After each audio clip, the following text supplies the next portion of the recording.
João capítulo 21, eu quero convidar você a se colocar de pé. Nós vamos ler, irmãos, a sequência do texto exposto na manhã. Esse texto que eu vou pregar foi usado como ilustração do quarto ponto no sermão matutino. Agora ele vai ser a base da nossa exposição. Assim diz a palavra do Senhor. Depois de terem comido, perguntou Jesus a Simão Pedro: Simão, filho de João, amas-me mais do que estes outros? Ele respondeu: sim, Senhor, tu sabes que te amo. Ele lhe disse: apacenta os meus cordeiros. Tornou a perguntar-lhe pela segunda vez: Simão, filho de João, tu me amas? Ele lhe respondeu: sim, Senhor, tu sabes que te amo. Disse-lhe Jesus: pastoreia as minhas ovelhas. Pela terceira vez, Jesus lhe perguntou: Simão, filho de João, tu me amas? Pedro entristeceu-se por ele lhe ter dito pela terceira vez: tu me amas? E respondeu-lhe: Senhor, tu sabes todas as coisas, tu sabes que eu te amo. Jesus lhe disse: apacenta as minhas ovelhas. Senhor, fala ao nosso coração nessa noite, Pai. Nós precisamos de restauração. E nós te agradecemos porque o Senhor é o Deus que não nos deixa entregues à nossa própria sorte. O Senhor é o Deus, ó Pai, que não, ó Deus, não desiste de nós. Talvez muitos desistiram no passado. Talvez, Deus, ó Pai, algumas pessoas desistiram de nós na caminhada. Mas muito obrigado porque o Senhor não desiste de nós. E a grande prova é a maneira como o Senhor trata o apóstolo Pedro, visitando com grande restauração. E que bênção maravilhosa, Senhor, é encontrá-lo alguns dias depois destes daqui, pregando um sermão e sendo instrumento nas tuas mãos para ganhar mais de 3.000 almas para Cristo Jesus. Muito obrigado porque o Senhor quer nos visitar com restauração em todas as áreas da nossa vida. Nessa noite, Deus, eu quero pedir que o Espírito Santo fale a alma do teu povo. Que a tua palavra, Deus, ó Pai, ainda que objetiva, aqueça o coração do teu povo. E que o teu povo experimente uma grande restauração nessa noite, por meio da pregação do Evangelho. Ó Deus, dá toda a glória ao teu nome, ó Pai. Dá toda a glória ao nome do Filho. Nos enche com o Espírito Santo e abençoa a nossa vida enquanto ouvimos as tuas Escrituras. Fala conosco, Deus. Nós te pedimos em nome de Jesus. Amém. Podemos sentar, amados irmãos e irmãs.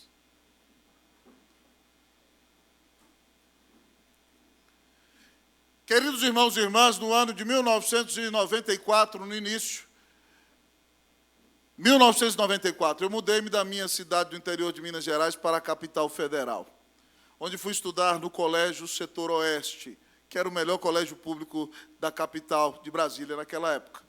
E eu fui morar na casa de uns tios muito queridos que me receberam com grande alegria. Mas meus primos não eram da igreja. E eles tinham uma banda de música baiana e começaram a me levar para os shows deles para me dar dinheiro.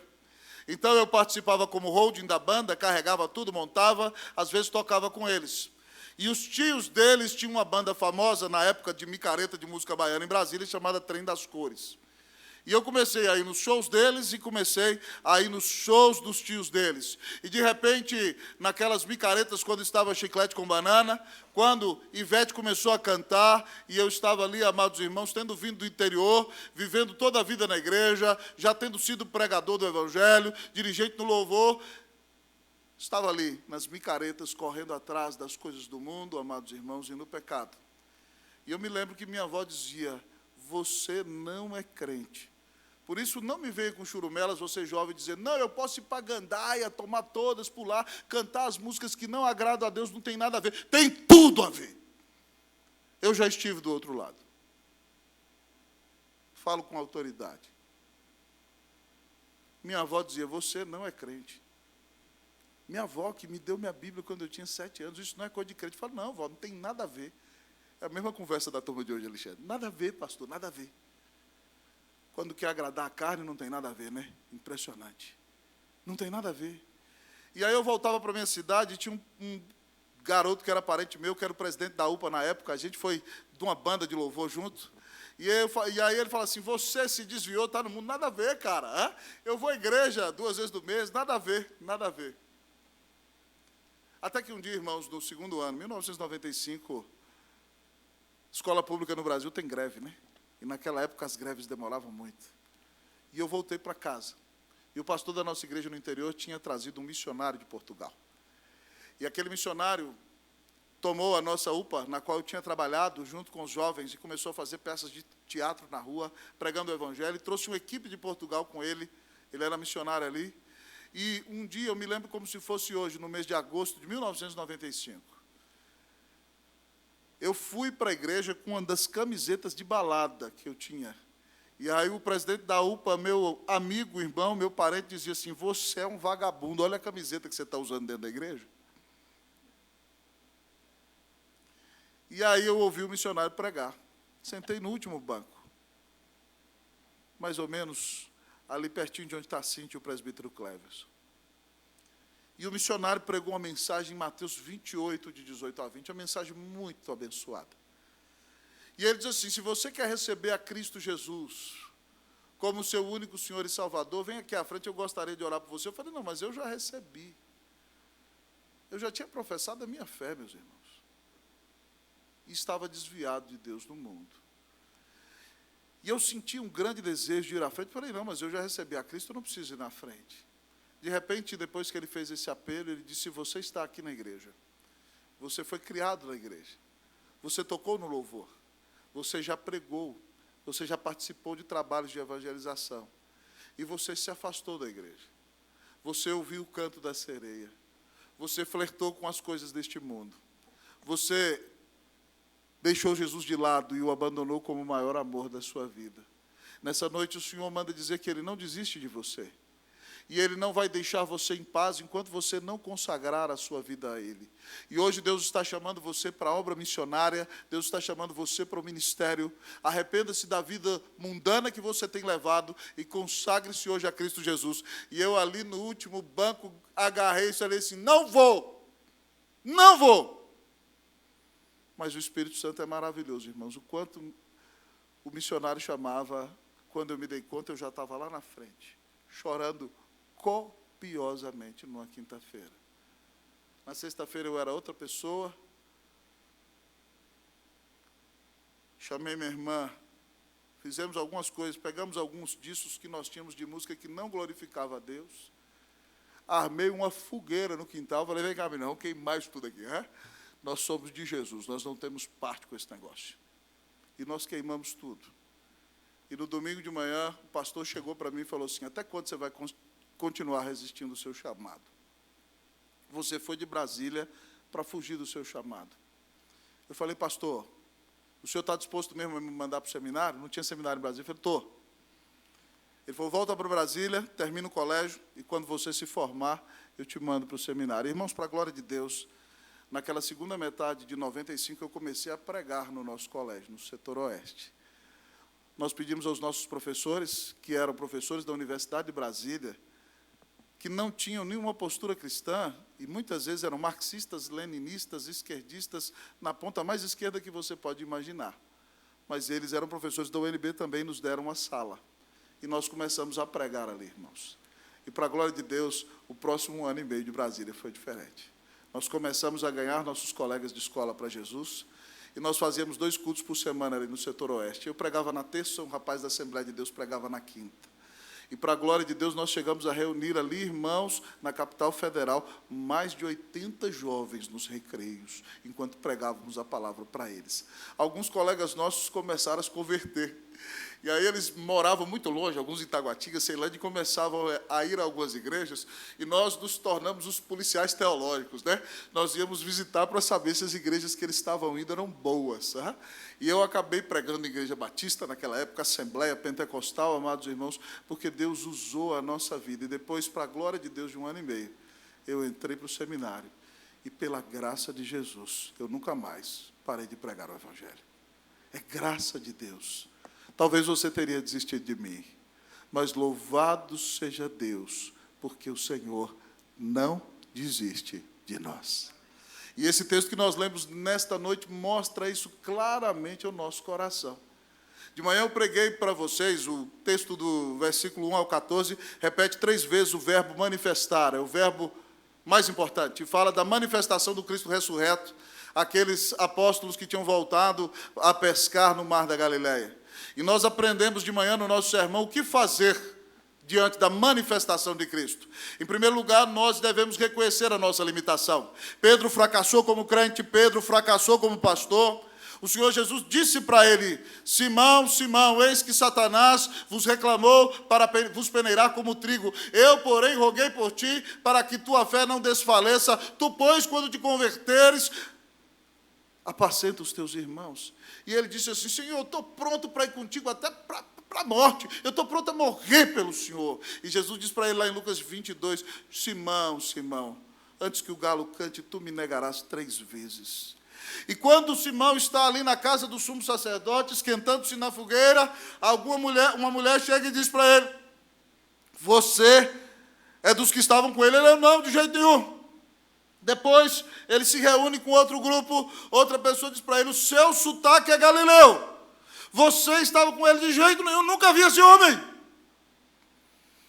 E terceira vez perguntaram para ele: você é um dos discípulos dele? Ele: eu nunca vi esse homem. E por fim começou a praguejar, irmão, até xingou.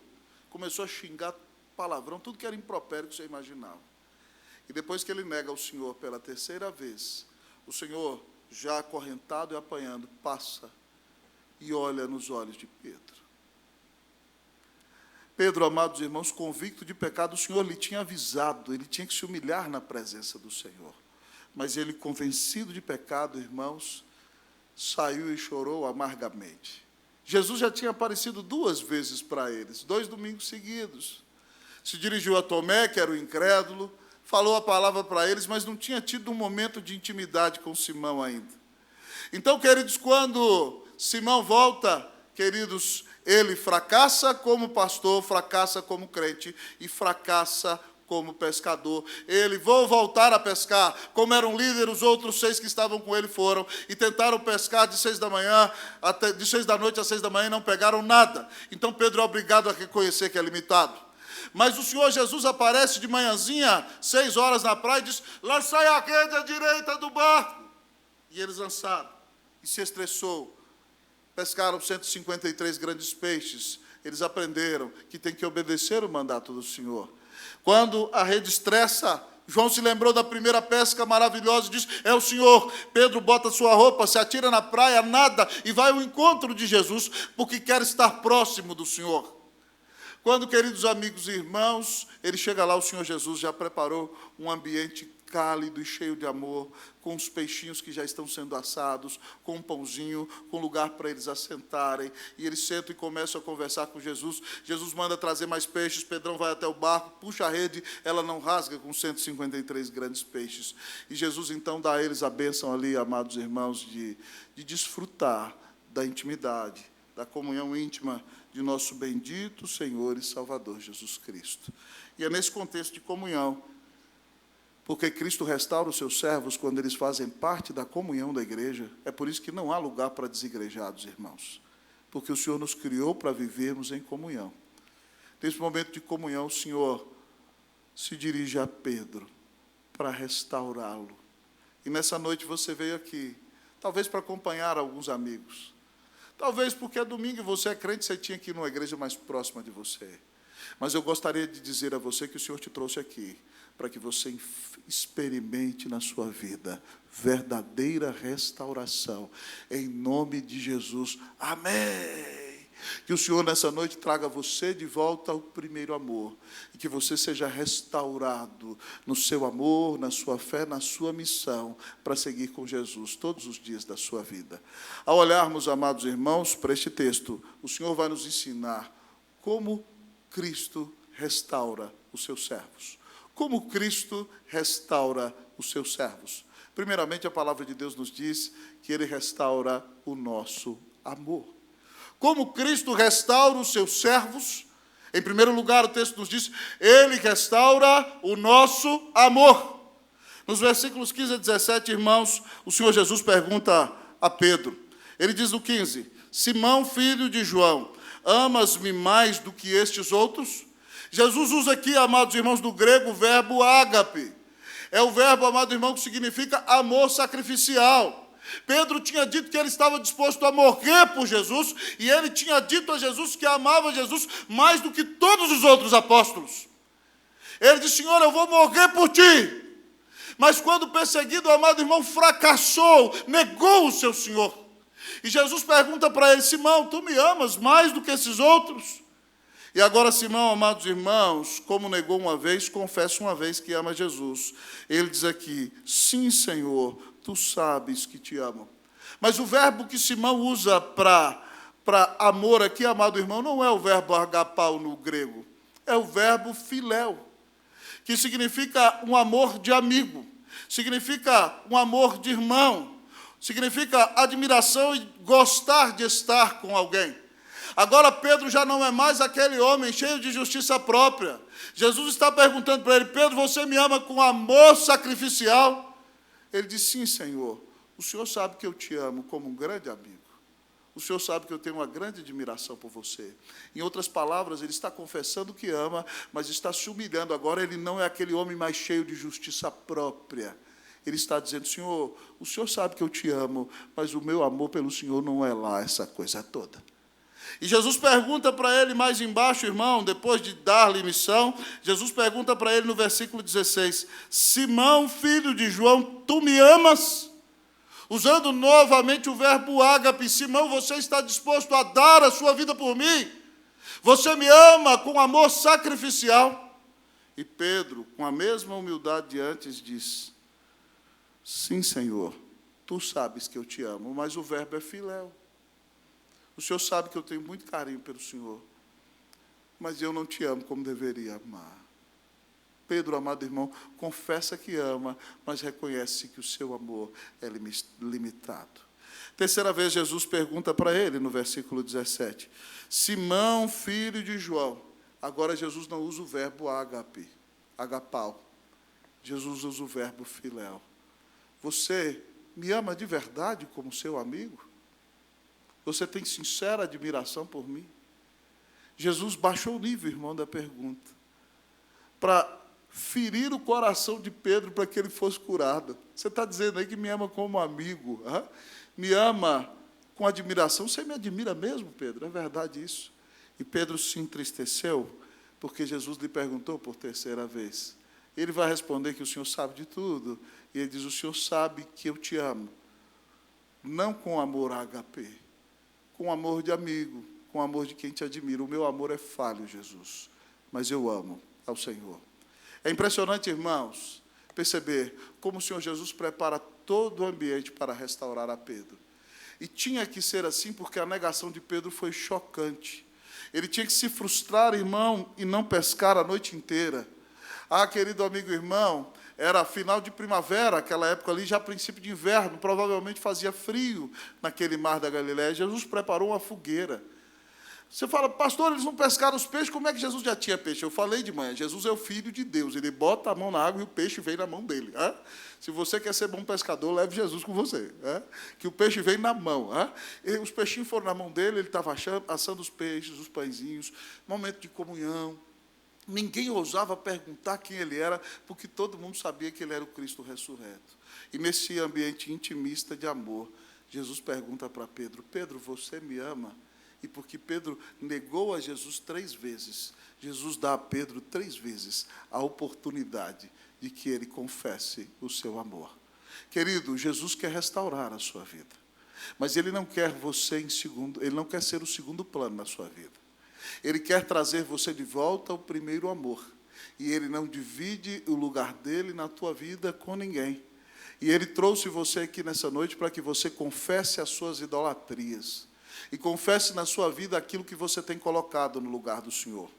Talvez você tenha colocado no lugar do Senhor a sua fama, a sua glória, o seu nome e os aplausos que você espera receber. E o Senhor tem posto a mão dele sobre você e tem te disciplinado, porque ele não vai dividir a glória dele na sua vida com ninguém, nem com você mesmo.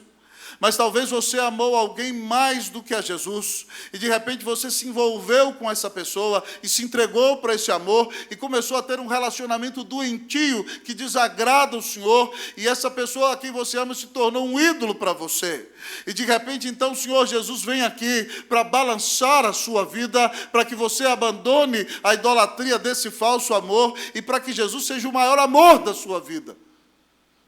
Talvez você amou demais o projeto de ser bem-sucedido, de se tornar rico, de ser a pessoa mais próspera dessa terra, e o Senhor te deixou ter um prejuízo exponencial, para que você entenda que o Senhor não permite que dinheiro e riqueza ocupe o lugar dele em tua vida. Jesus quer trazer você de volta ao primeiro amor.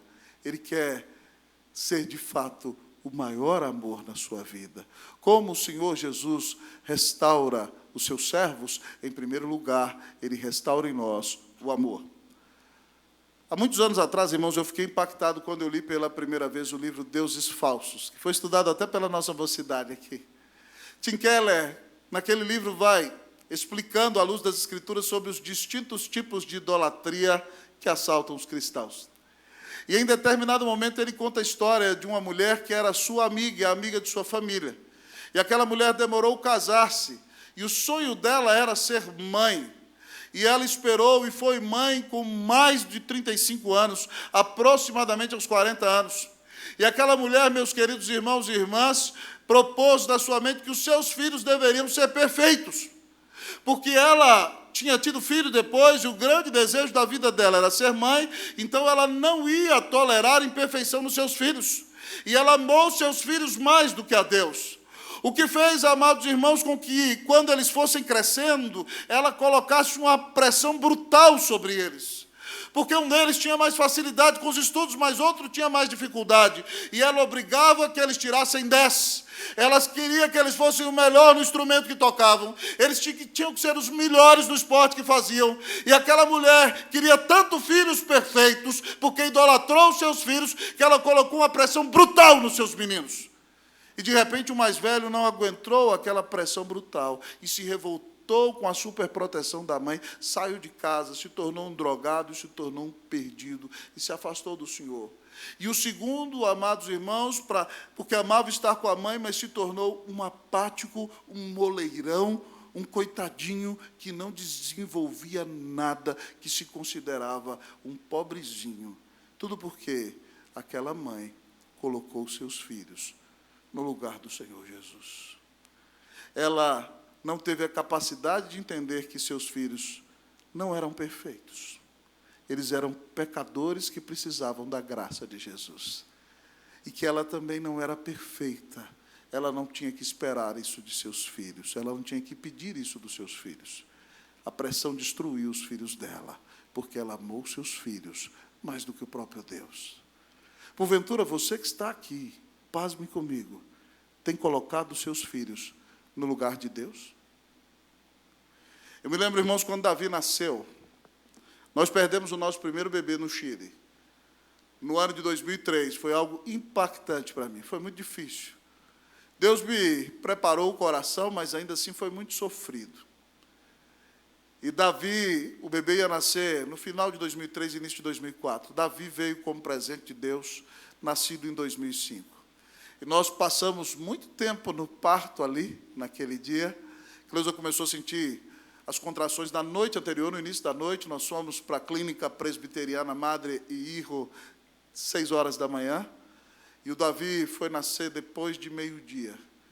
E quando eu vi aquele menino, irmãos, foi algo novo para mim. Eu senti um amor descomunal por aquele menino. Eu olhei para ele e falei assim, meu Deus, como é que eu posso amar alguém desse jeito? E tem uma foto dele, quando ele nasceu, que ele pega a mão dele assim e segura o meu dedo. A gente tem essa foto, né? Segurando a minha mão assim.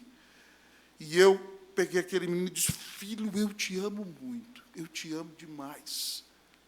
Mas, para a glória de Deus, o Senhor me trouxe a consciência, a verdade, e eu falei para ele, filho, eu te amo muito, mas eu quero dizer para você que eu amo a Jesus muito mais do que eu te amo, para a glória dele e para o seu próprio bem.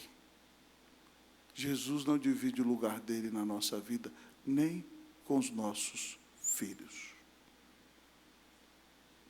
O que você tem colocado no lugar do Senhor? A disciplina vem porque Jesus não é o primeiro amor na sua vida. Mas nessa manhã, nessa noite, o Senhor te chama a voltar ao primeiro amor. O Senhor Jesus pergunta: João, tu me amas? Maria, tu me amas? E talvez você diga: Senhor, eu não te amo como deveria amar, mas eu te amo e quero te amar a cada dia mais e mais. Que o Senhor retire todos os ídolos do nosso coração, amém, irmãos? Que Ele nos dê a bênção de experimentar o poder de um novo afeto. E que Jesus, de fato, seja o maior amor da nossa vida. Que nós o amemos mais do que o nosso cônjuge, mais do que os nossos filhos, mais do que o nosso sucesso, mais do que a nós mesmos. Porque Ele nos amou e deu sua vida na cruz para nos salvar. Deus quer visitar você com restauração nessa noite. Que Ele restaure o primeiro amor no seu coração, em nome de Jesus. Amém.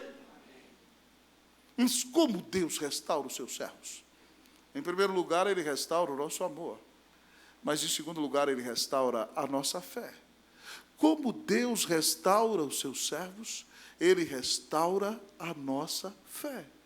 Jesus pergunta para Pedro: Simão, filho de João, tu me amas mais do que esses outros? Ele diz: sim, Senhor, tu sabes que eu te amo. Simão, filho de João, tu me amas? Sim, Senhor, tu sabes que eu te amo. Terceira vez, Jesus pergunta para ele, no versículo 17. Simão, filho de João, tu me amas? Pedro entristeceu-se por ele ter lhe dito pela terceira vez: tu me amas? E respondeu: Senhor, tu sabes todas as coisas, tu sabes que eu te amo. O Senhor restaura a fé de Pedro, irmão.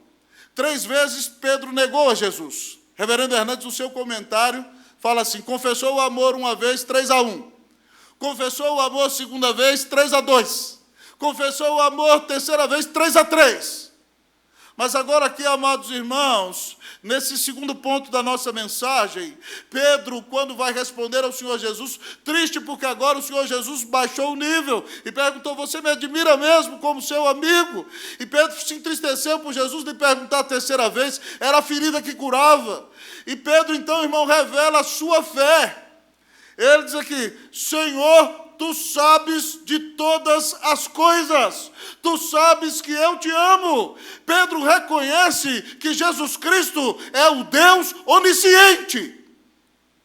Ele diz: o Senhor sabe de todas as coisas. Ele reconhece que o Senhor Jesus, amados irmãos, sabe de tudo quanto existe. E nada acontece nesse mundo fora da sua sabedoria, fora da sua inteligência, fora do seu decreto. Quando ele diz: Senhor, tu sabes de todas as coisas, a fé de Pedro está sendo restaurada. Ele reconhece que Jesus Cristo é o próprio Deus. E nós louvamos a Deus, irmãos, porque o primeiro deles a reconhecer que Jesus era Deus foi Pedro. Quando eles foram passear naquela época na região de Cesareia de Filipe, Jesus pergunta para eles: quem dizem os homens que eu sou? João Batista, que voltou, Elias, algum dos profetas. Jesus diz: vocês, quem vocês acham que eu sou? E Pedro responde: tu és o Cristo, o Filho do Deus vivo. E o Senhor vira para ele e fala: bem-aventurado és, Simão, filho de João, porque não foi carne nem sangue que tu revelou, mas o meu Pai que está nos céus. E agora aqui, amados irmãos, de maneira maravilhosa, o Senhor Jesus dá a Pedro a oportunidade de ter renovado a sua fé, porque ele fraquejou na fé, e aí ele reconhece mais uma vez que Jesus é Deus, quando diz que o Senhor sabe de todas as coisas. Queridos amigos e irmãos, se nós queremos ter restaurado a nossa comunhão com Deus, nós devemos pedir ao Senhor que renove a nossa fé. Porque no início da sua caminhada cristã, você veio cheio de fervor. Você estava no primeiro amor. Você orava e via respostas de oração imediata. e você se entregava a Jesus e dedicava tempo para ler a Bíblia e gastava horas orando e não perdia uma reunião de oração, mas de repente você foi crescendo na fé, você foi aprendendo acerca dos seus dons, você começou a pregar, você começou a ensinar, a evangelizar, a trabalhar na igreja e depois com muitas ocupações, de repente você foi muito bem sucedido na obra, foi muito bem sucedido no seu trabalho e você deixou de orar. Até que, querido amigo e irmão, o Senhor visitou você com uma grande prova, o Senhor visitou você com uma grande angústia, para que você voltasse a orar e voltasse a consagrar a sua vida a Cristo Jesus, revelando assim a sua fé no Senhor.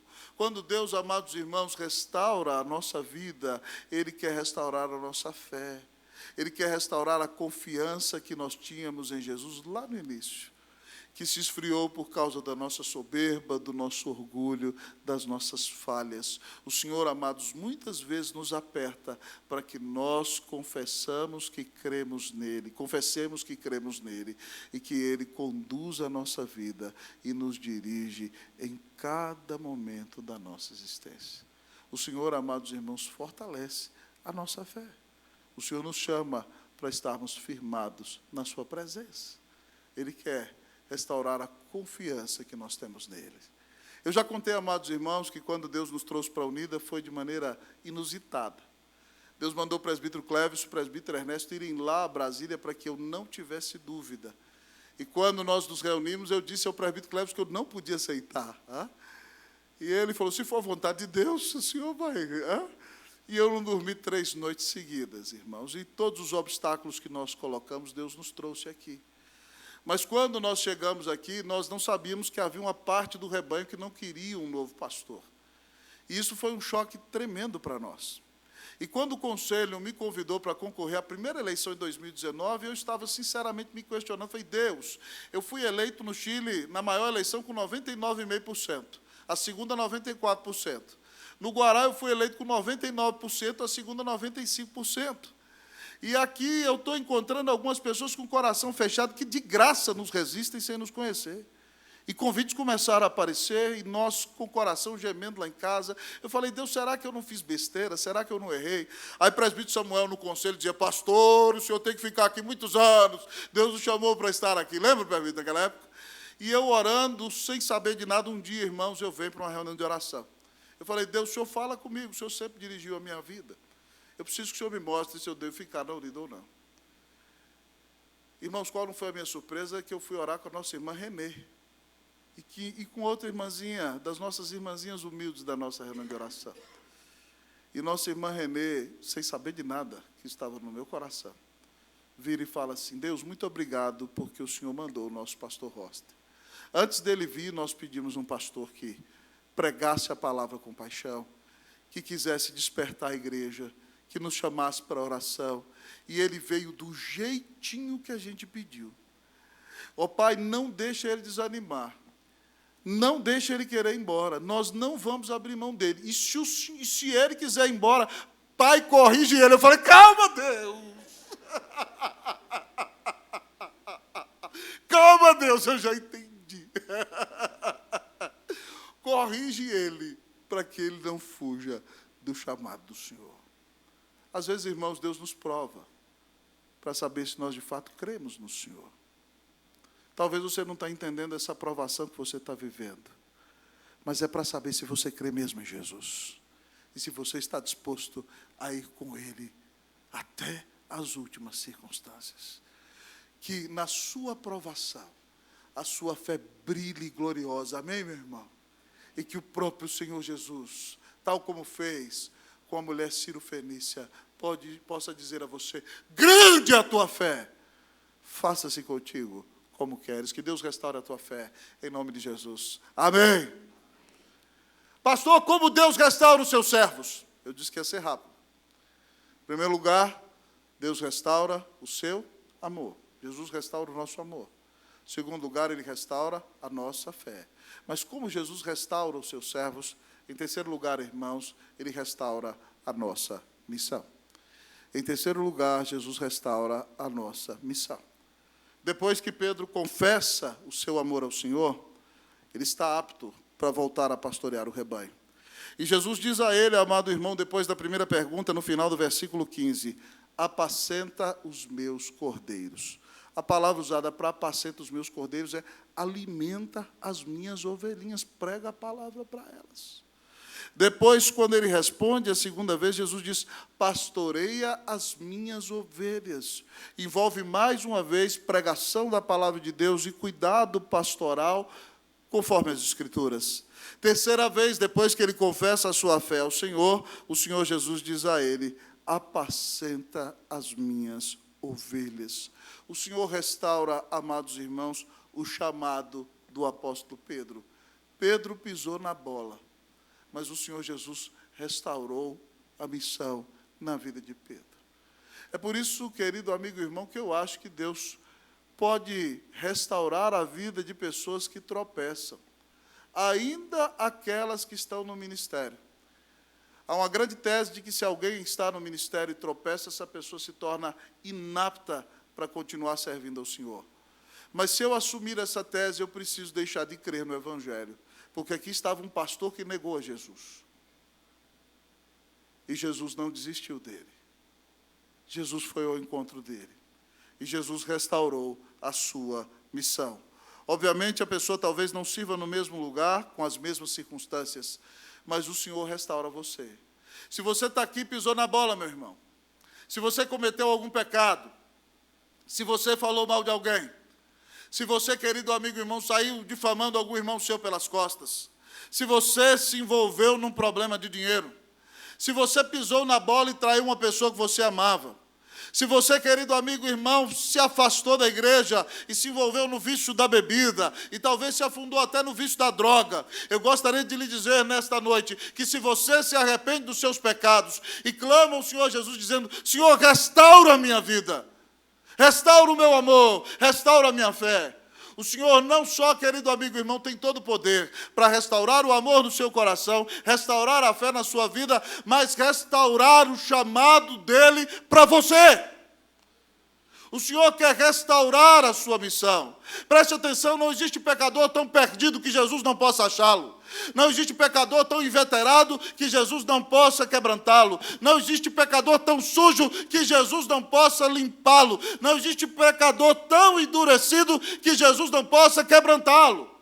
E se você, querido amigo e irmão, entende que foi objeto da misericórdia de Deus, então você não vai se envolver na obra do Senhor, querido amigo e irmão, confiado em justiça própria, ou com base em comparação com os demais. Você sabe que prega a palavra, que faz discípulos, que serve a Deus única e exclusivamente por causa da graça de Jesus. O Senhor quer restaurar a sua missão. Faz quanto tempo, irmão, que você não prega o Evangelho para alguém? Faz quanto tempo que você, meu querido amigo e irmão, não invoca o Senhor dentro da sua casa e conduz o pastoreio do seu lar? Faz quanto tempo que você não separa uma hora da sua semana para discipular a vida de alguém? Faz quanto tempo que você não fala de Cristo para outra pessoa? Hoje o Senhor, querido amigo e irmão, não só quer restaurar o seu amor, não só quer restaurar a sua fé, mas o Senhor quer engajar a tua vida na obra dEle, com os dons e talentos que Ele te deu. Talvez você não foi chamado para ser pastor nem pregador, mas talvez você foi chamado para ensinar a Escritura. Talvez você foi chamado, querido amigo e irmão, para pregar o Evangelho a muitas pessoas. Talvez você foi chamado para ser um missionário num campo transcultural. Talvez você foi chamado para representar a Cristo dentro de uma universidade e pregar o Evangelho ali com seus dons e talentos. Talvez você foi chamado para ser o gerente de uma grande empresa e dar testemunho do amor de Deus aos seus funcionários, sendo um excelente chefe e sendo uma bênção. Talvez Deus te chamou para ser funcionário, o melhor funcionário que dá testemunho e abençoa a vida do seu patrão, e no momento oportuno, querido amigo e irmão, você vai ter a oportunidade de anunciar o Evangelho a ele. Eu não sei para que Deus te chamou, mas Ele sabe. E o Senhor quer que você coloque a sua vida à disposição dEle nessa noite. Que você diga, Senhor, eis-me aqui, envia-me a mim, usa a minha vida para a honra e para a glória do nome de Jesus. Irmãos, Deus só teve um filho e fez dele um missionário. Deus só teve um filho que foi eternamente gerado dele, fez dele um pregador. Deus, amado irmão, nos conclama a que nós consagremos a nossa vida para sermos testemunhas do Evangelho de Jesus, nesses dias tão difíceis. Que você ouça o chamado do Senhor para você e diga: eis-me aqui, Senhor, envia-me a mim. Nós, quando recebemos novos membros na Unida, nós sempre perguntamos, dentre outras perguntas, como é que você pode servir ao Senhor Jesus na Unida. E certo dia, um irmão muito querido, que está aqui no templo, quando falou o que ele poderia fazer, meus presbíteros ficaram impactados. Ele falou assim: pastor, onde é que está a vassoura aí? Porque se tiver uma vassoura, eu vou varrer a igreja para a honra e para a glória do nome de Jesus. Não existe serviço ruim, irmão, quando nós servimos ao Senhor. Que Deus permita que nós usemos nossos dons e talentos e que Deus restaure o chamado dele na sua vida. Em nome de Jesus, para a glória de Jesus. Amém. Louvado seja Deus porque Pedro foi restaurado aqui. E provavelmente uns 40 dias depois, quando o Espírito Santo desceu sobre a igreja, ele prega um sermão espetacular. Seu primeiro ponto foi a vida de Jesus. Seu segundo ponto, a morte de Jesus. Seu terceiro ponto, a ressurreição de Jesus. Seu quarto ponto, a exaltação de Jesus. E porque Jesus foi exaltado, ele deu o Espírito Santo. E aquelas pessoas todas se arrependiam ali. E quando Pedro está pregando o seu sermão, antes mesmo que ele termine, as pessoas que estão ouvindo perguntam: o que faremos, irmãos? E Pedro conclama aquelas pessoas a virem a Cristo. E aquele homem que tinha negado a Jesus 50 dias antes, foi um instrumento para ganhar 3.000 almas para o Senhor. O que você tem feito com a sua vida, meu querido amigo e irmão? Eu me lembro quando estava em Brasília e comecei a desafiar a igreja do Guará 2 a usar seus dons e talentos. Havia na igreja ali um diácono que queria muito servir a Deus. Ele tinha uma cafeteria, ele trabalhava na Caixa Seguros e ele estava apaixonado por Jesus. Então nós o inscrevemos numa igreja que dava um curso da Universidade da Família e ele então começou no seu prédio a treinar pais de filhos pequenos que quisessem aprender a ter uma família conforme a Bíblia. Mas aquele irmão cozinhava muito bem. Então, ele descia para o playground para brincar com as suas crianças e começava a conversar com as pessoas. E ele conhecia um casal que não era crente, ele dizia: vamos jantar lá em casa? Ele separava a quarta noite. E ele fazia uma comida espetacular. E ele, quando as pessoas sentavam ali, ele: por favor, não achem ruim, nós somos cristãos, nós vamos orar. E ele orava. E ali ele começava um contato, amado amigo e irmão. Depois ele fez esse curso da Universidade da Família e começou os cursos Criando Filhos Segundo Deus do seu prédio. E eu preguei em 3 formaturas no prédio daquele diácono. E ele disse: pastor, eu quero mais servir a Deus. Então nós mandamos ele fazer um curso nos Estados Unidos da missão Tent Making, fazedores de tendas. É uma missão, amados irmãos, cujos missionários vão pelo mundo inteiro sem receber sustento de igreja, mas trabalham com a sua própria formação.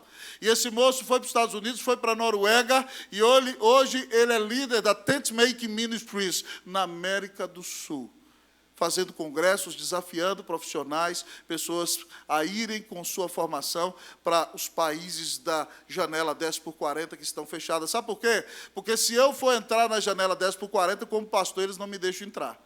Mas se você é um engenheiro civil que se propõe a trabalhar numa empresa ali, numa grande construtora, você pode entrar. E, de repente, você pode começar a pregar o Evangelho para pessoas na sua própria casa. Então, um pastor não pode entrar.